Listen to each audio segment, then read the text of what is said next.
Relationship troubles and Peter Parker go together like peanut butter and jelly, like butter on toast, like Thor in hitting things with a hammer.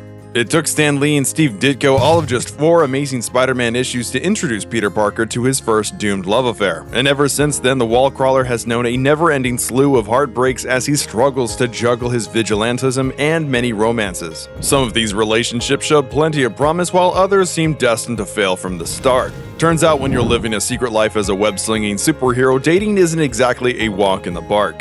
Today we're embarking on a journey through all of Peter Parker's love interests over the years and take a look at the highs, the lows, and everything in between. Take note, however, that this list is not chronological. We've loosely ordered Peter's potential partners based on how impactful the relationship was to his life and how compatible the two were together. So, without any further ado, let's take a trip down memory lane. Michelle Gonzalez. After returning from an extra-dimensional excursion with the Fantastic Four, Peter returned home for the first time in 2 months to share an extremely awkward introduction with Michelle Gonzalez. Michelle's brother Vin was a New York City police officer and Peter's roommate for a time. Michelle, a lawyer from Chicago, moved to town to help her brother with some legal troubles, first moving into Peter and Vin's apartment while Peter was out of town. When Peter returned from his Fantastic Four escapade, Michelle caught him in a rather embarrassing state of, well, let's say, undress. The couple's first impression of one another was anything but stellar. In fact, after their first meeting, Peter remarked, "All the potential roommates in a city of 8 million and mine has the charm of a leaf blower." Despite their unfortunate first encounter, after sharing an apartment for a time, Michelle and Peter eventually grew close to one another, though their biting, sarcastic flirting remained a staple of their friendship. However, the night of Aunt May's wedding was the first time Peter and Michelle ever went further than just friends. The two shared a one-night stand, although similar to their first meeting, the aftermath of said night was somewhat of a disaster. Upon waking, Peter had completely forgotten that he had slept with Michelle the night previous, a realization that she understandably did not appreciate. After their night together, things between the two cooled significantly. Eventually, her brother's case completed, Michelle returned unceremoniously to Chicago, leaving Peter with a simple, "I know you gave a lot of grief, but well, you're not such a bad guy." Jill Stacy. She may be the first Stacy on our list, but certainly not the last. Gwen Stacy's cousin Jill struck up a short-lived and slightly awkward courtship with Peter Parker during a period in which Mary Jane was presumed dead. Jill came back into Peter's life shortly after MJ's disappearance, and the two quickly realized they had some chemistry. Initially, Jill was simply cordial to Peter, the two of them spending more and more time together simply to talk and enjoy each other's company. Jill understood the seriousness of Peter's loss and never pushed the issue with him, even though it was clear she was interested. Eventually, Jill began making more and more flagrant advances toward Peter, hoping he would someday consider something more between them.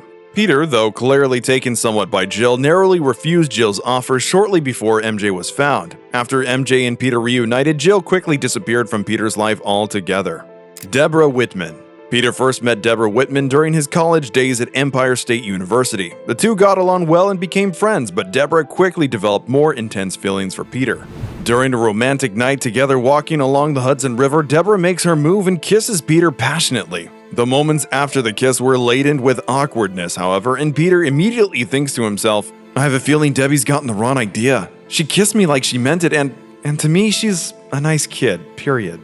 However, if Peter ever had any clarity of mind not to lead Deborah on, he never acted on it. After their kiss, Peter soon arrives at Deborah's apartment, beaten and bruised, leaning on Deborah to help nurse him back to health. Even after he awakes from his unconscious state, Peter very abruptly leaves Debbie hanging with barely so much as a thank you, as his mind is already wondering about other women as he races out the door. Quite frankly, Peter never treated Deborah with the respect she deserved and kept her on the hook even after he knew full well he didn't see her the same way she saw him.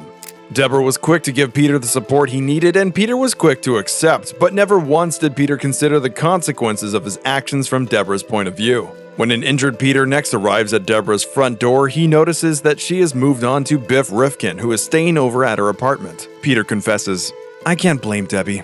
I guess she just got tired of waiting." But before we see who else awaits us in the tangled web of Spider-Man's love life, be sure to subscribe to the channel with notifications on to never miss an upload, and smash that like button for some more Plot Armor comics. Now, who could be waiting for us next? Face it, Tiger. Just kidding, she's way down the list. We've got plenty more girlfriends to get through before the big one, believe me.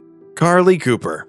Carly Cooper was a New York City cop who struck up a relationship with Peter after being intertwined with many Spider-Man related adventures from inside the police force. Additionally, Carly was good friends with Gwen Stacy as a child, as both of their fathers worked with the NYPD. Even still, the two took a long time to couple up, and their very first date was derailed significantly when Mary Jane Watson and Harry Osborn ended up at the same restaurant, both piling on to completely embarrass Peter on his first outing with Carly. Afterwards, when Peter confronts Mary Jane, she admits that her ribbing was good-natured and she actually likes Carly very much. While Carly and Peter never shared the intense heart-throbbing connection that the wall crawler did with MJ or Gwen, the two would date happily for some time. Although much like all of Peter's relationships, the dishonesty and tardiness that come with living a double life eventually began to drive a wedge between them. One time, angry at Peter for lying about a business trip, Carly resolves to get a tattoo to spite him. Carly returns with a fresh Spider-Man tattoo, worried that Peter will be upset. Happily, it turns out to be the perfect tattoo and Peter loves it. Peter and Carly were a very cute couple. They were kind to one another, good-natured, but unfortunately their relationship was short-lived. After the disastrous events of Spider Island, Carly finally figures out that Peter is in fact Spider-Man. Furious at being lied to for their entire relationship, she leaves Peter with a chilling, "You are Spider-Man. Peter Parker's just a suit, a costume you put on to be like the rest of us. This, whatever it was, it's over. We're done." Captain Marvel. Captain Carol Danvers once took Peter out on a romantic evening one starry New York night. While the two wouldn't press the relationship any further than one night, the adorable chemistry or lack thereof between the two easily earns this coupling a spot on this list. Much like another superhero Peter would form a more lasting relationship with, who is coming up soon, Carol and Peter spend their date talking mainly about work. There was certainly a veneer of awkwardness in the air as the two struggled to find common ground, but what else can you expect from a first date? Though the dinner conversation may have been less than scintillating, the flirtatious nature between the two was palpable throughout their escapades that night. It's clear from their conversation that Carol has far more confidence and experience than Peter, who mainly skates by on his charm and kind nature despite his more youthful outlook. Though cute on paper, the two may not have been the most compatible superhero couple of all time. And even Peter points out that calling me her boyfriend is probably super premature. This would certainly not be considered one of Peter Parker's great loves, but nonetheless it might be one of my favorite romantic issues Peter has ever been featured in. Spider-Man and Captain Marvel's extremely short-lived love life perfectly captures the feeling of two mutually attracted people trying something new. And though the couple wouldn't reconvene for a second date, the first was something special in itself. Liang Tang. Liang Tang was a genius engineer and employee of Parker Industries at the time that Peter began to take his company to a more global level. One of Liang's most notable contributions to Spider-Man's arsenal was the design and construction of an updated Spider-Mobile. Liang once confronted Spidey about taking out the Spider-Mobile by saying, "That's Miss Tang to you, Wallcrawler, and if I find one scratch on that beautiful machine, Peter will hear about it, and you would not like that. The two of you are very close." Liang and Peter became fast friends working together at Parker Industries and shared many dreams and hopes for the future together. Growing close very quickly, Liang and Peter's business relationship soon blossomed into something a little more. However, in classic Parker fashion, he began putting his duties to his company and to his alter ego over the needs of his girlfriend, frequently ignoring Liang's request to try to communicate when Spider-Man business would come up.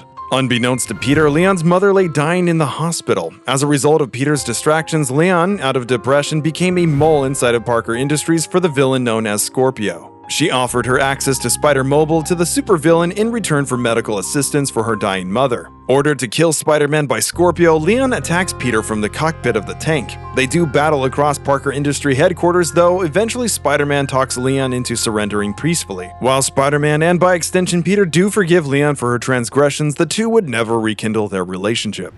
Anna Maria Marconi. The wonderful Miss Marconi represents a very unique love interest in Spider-Man's romantic history. This is because while she undoubtedly dated Spider-Man, she was not dating Peter Parker. During the Superior Spider-Man era, Dr. Otto Octavius' consciousness had been supplanted into Peter Parker's body. Otto got more than he bargained for, however, and became imbued with Peter's ideals of responsibility and heroism. Taking on the mantle of Spider-Man and living through Peter's body, Otto was quick to fall in love with chemist and physicist Anna Maria Marconi. The two first met while Otto was searching for some tutoring assistants to earn Peter's doctorate degree. However, their first session quickly turned into their first date as they bonded over experimental theories and love of all things science. Otto and Anna found themselves cooking together often, and after saving Anna from some dropped dry ice during a date, they share their first kiss. The two would soon strike up a deep and emotional love affair. Anna brought out the best in Otto, keeping him from falling to darkness or despair and acting as a guiding light in the darkness for the ex-supervillain. Gwen. Interestingly, unlike the other women Spider-Man has had relationships with over the years, Anna and Spidey never truly broke up. When Anna is kidnapped by the Green Goblin, Otto has no choice but to give up control of his body back to Peter, effectively killing Otto in the process. As Otto's consciousness leaves Peter's body, his very last thoughts are of Anna Maria. As he dies, Peter asks Otto,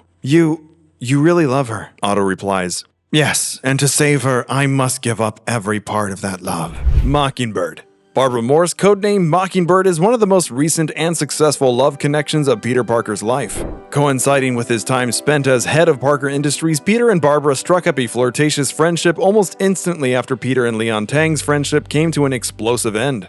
During this time, Barbara was working alongside Spider-Man as employees of Parker Industries, and she was one of the few confidants within the company that knew Spidey's true identity. The two lovebirds would shamelessly flirt through mission after mission, until finally at the apex of the Secret Empire event, Barbara agreed to give Peter a chance at a first date, and the two shared their first extremely cute kiss as Spidey patched up Mockingbird's wounds. Bobby and Peter would date for a long while after that first kiss, and they both brought out the best in each other. Bobby is one of Peter's only exes to also been a superhero during their relationship, and that understanding eased the burdens on both of them considerably. Peter was still with Bobby after losing his company and all of his riches, and she even let him crash on her couch. Even while wallowing in the depths of his despair, Bobby helped Peter pull himself up and get back out there. It was clear throughout their time together that the two genuinely cared for one another and had a healthy, thoroughly adorable relationship. Though eventually all good things must come to an end, and in the case of Spockingbird, the duo simply drifted apart. The only real evidence of why the two broke up comes to us from Mockingbird herself. She tells Aunt May that on a business trip to England together, the two spent the entire flight in silence. They realized that,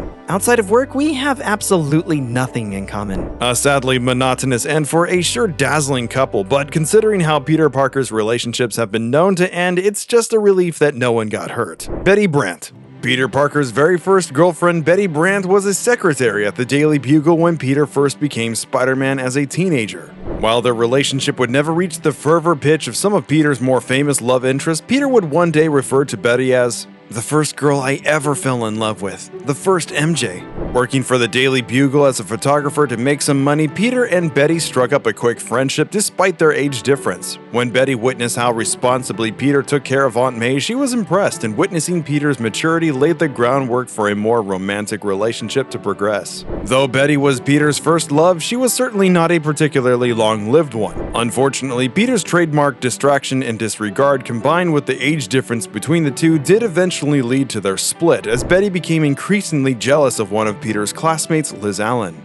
Betty saw Peter's distraction as stemming from his interest in his classmate rather than his preoccupation with being Spider-Man. Of course, these misunderstandings would eventually lead to Betty having her heart broken and breaking things off with Peter. This first relationship of Peter's was valuable, but quite honestly could never have lasted. But nonetheless, it taught our friendly neighborhood Spider-Man a valuable lesson in just how hard maintaining a relationship is when you're living a double life as a superpowered vigilante. Kitty Pryde. Kitty Pryde and Peter Parker were one of the cutest couples in comics, and for my money, one of the most adorable pairs in Peter Parker's whole romantic history. Getting together in the pages of Ultimate Spider-Man, this couple couldn't exist in the Prime Marvel timeline. Regardless, it'll be included on our list not only because it represents one of Peter's most serious teenage relationships, but because they were, and I can't stress this enough, so dang cute together. Kitty first asked Peter out over an awkward phone call one day after she broke things off with Iceman, a fellow Xavier school classmate. Peter, initially confused, agrees to go out and thanks Kitty for making the first move. Peter and Kitty have a lighthearted, breezy way about them that makes it easy for them to talk openly and be honest with one another. Not to mention that as a mutant, Kitty can empathize with the public hatred of Spider-Man in a way that no other girlfriend of Peter's ever could. Pretty much the epitome of awkward, perfect teenage lovey-dovey, Peter and Kitty promised to keep seeing one another after their first date and would soon strike up a high school romance for the ages.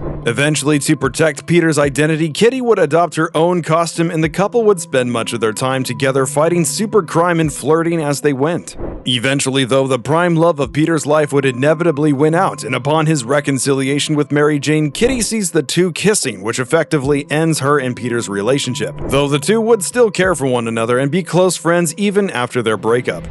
Silk. Silk is another one of the most unique love interests in Spidey's life to date. Cindy Moon was a classmate of Peter's who was in attendance when Peter was bitten by the spider that gave him powers. After the spider fell off of Peter's hand, it famously died, but before it perished, it had time to deliver one more bite to an unsuspecting Cindy Moon. But unlike Peter, instead of hiding her newfound abilities away, Cindy had trouble concealing her powers, and her parents put her in the custody of one Ezekiel, who locked her up and threw away the key. Once Peter discovered and released her, Cindy took on the name Silk, and she and Peter Parker soon found that they had a very intense and rather odd connection to one another. For one, Peter's spider sense doesn't go off around Sydney, and when she slaps him early on in their friendship, he finds himself startled that he didn't receive the advance warning that he used to. But more importantly, Peter and Cindy's unique relationship causes the pheromones both produce to, well, let's say, heavily affect one another. In other words, they are hopelessly and primally attracted to each other. Spider-Man and Silk are bonded in more ways than one, and that makes them biologically attracted to each other on a level past anything either had experienced. This carnal attraction between them does become an issue for productivity, and at the outset of the Spider-Verse event, the two decide that they need to stay out of each other's space or else be hopelessly lost to each other. Felicia Hardy, the Black Cat, the master thief who somehow always manages to steal Peter's heart. In a strange way, Felicia Hardy is perfect for Peter, perhaps because she's the only lover of his that met and fell in love with Spider-Man first, rather than his mild-mannered alter ego. This, of course, comes with its own set of problems for Peter. Black Cat was always more interested in Spider-Man than the man underneath, which had the tendency to make Peter feel slightly used by their relationship. The two were always more physically intertwined than anything else, with Black Cat herself admitting, "We were doing the nasty. Nothing more, nothing less." Of course, Felicia does have a way of rewriting history to suit her needs. When she first professed her love to Spidey, it was by stealing great works of art and turning her apartment into a shrine to him. Peter was initially hesitant to reciprocate those feelings for Felicia, but after saving the cat from a near-death experience at the hands of Dr. Octopus, he realizes how deeply he truly felt for her and professes his love in return. The two would have an adventurous partnership together, and most of the duo's dates would be out swinging across the city looking for trouble. But after her brush with death, Felicia decided her lack of powers had made her a liability for Spidey. She turned to the Kingpin, who succeeded in giving her improved strength and speed as well as a unique aura of bad luck that helps her stay out of danger. All according to Kingpin's plan, however, Black Cat's newfound bad luck powers affect Spider-Man just as badly as they did anyone else, putting him at risk whenever he was around her. Distraught, Felicia decides, "We must never see each other again, and I dare not even tell Spider why I'm leaving him." Of course, this would be the first of many breakups between the Midnight Lovers. Peter and Felicia's love affair would go through many more romantic roller coasters over the years, and the two have never completely been able to separate their feelings for one another. But as their first true relationship showed them both, perhaps they were simply not built to last. Gwen Stacy. Here we finally reach the big two.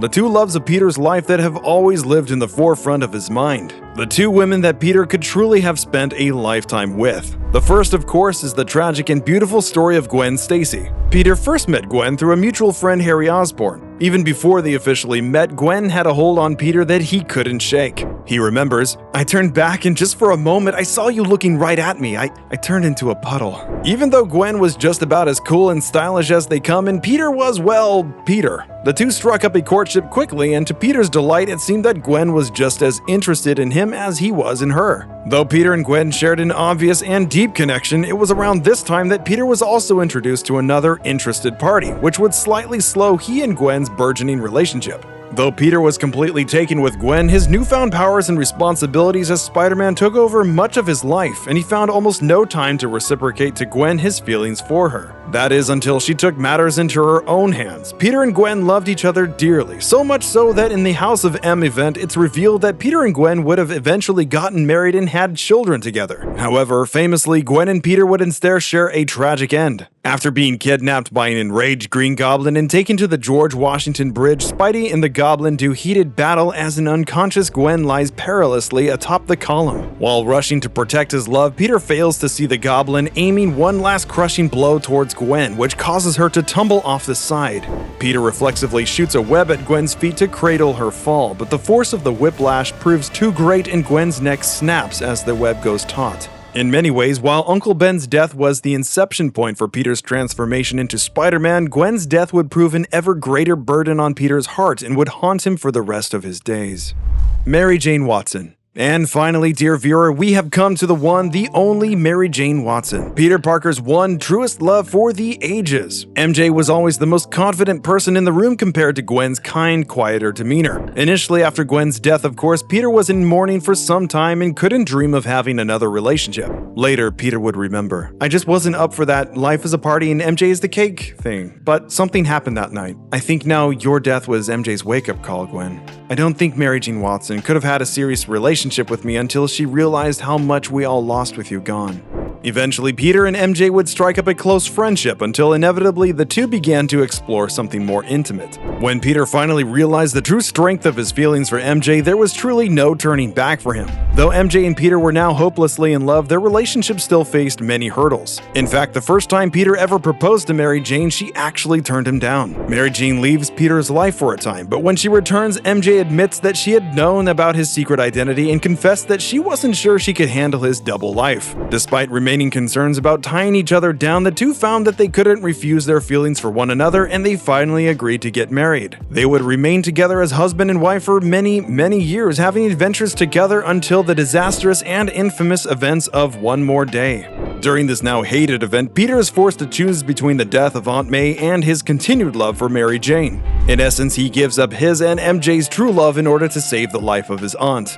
After their split, Mary Jane would move to the West Coast, and she and Peter's lives would slowly drift apart. Though fear not, dear viewer, Mary Jane and Peter Parker are always just one phone call away from rekindling their love for one another. And that brings us to our conclusion for today's video. Thank you so much for watching, and we hope you've learned something about Spider-Man's majorly messy romantic entanglements. Did you have a favorite couple, or maybe a love interest we didn't mention here? Let us know in the comments. Well, I've been Morse Code, and you've been awesome. On behalf of everyone here at Plot Armor Comics, we hope you have an excellent day.